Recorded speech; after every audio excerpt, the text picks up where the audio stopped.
വകയാ? ആരെ വകയാ നിങ്ങൾ പറയണം. ഇവിടെ വകയായിരിക്കും. സാധാരണ ഞാനാണ് ചോദ്യങ്ങളൊക്കെ ചോദിക്കാറ് ഗേൾഫ്രണ്ട് ഉണ്ടോന്ന്. ഇതിപ്പോ ഇങ്ങോട്ട് പറഞ്ഞു കാര്യമില്ലല്ലോ. അതും എന്റെ ബർത്ത്ഡേ ദിവസം ഞാൻ കള്ളം പറഞ്ഞു കഴിഞ്ഞാൽ ഞാനൊരു മനുഷ്യനല്ല. പക്ഷെ ഗേൾഫ്രണ്ട്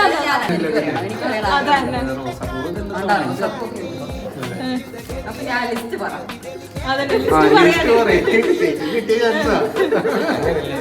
ഉണ്ടെങ്കിൽ ഉണ്ടെന്ന് പറയുന്നത് നമുക്ക് വലിയ വല്ല ഫ്രണ്ട്സ് ആയിരിക്കാം.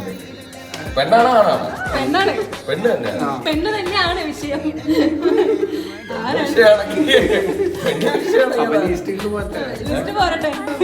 പാവം മക്കളൊക്കെ നിക്കണുണ്ട്. മക്കളൊക്കെ എന്റെ പോലത്തെ എല്ലാവർക്കും അറിയാം.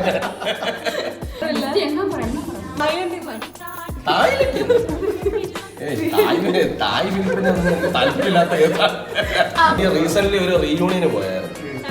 അപ്പൊ ഞങ്ങൾ 10th ആരെങ്കിലും തന്നതായിരിക്കും. നിമ്മയായിരിക്കാം.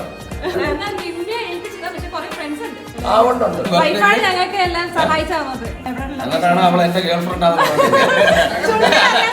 അല്ല ചുണ്ടന്റെ വാങ്ങിന്ന് വീടാൻ നോക്കിയതല്ലേ.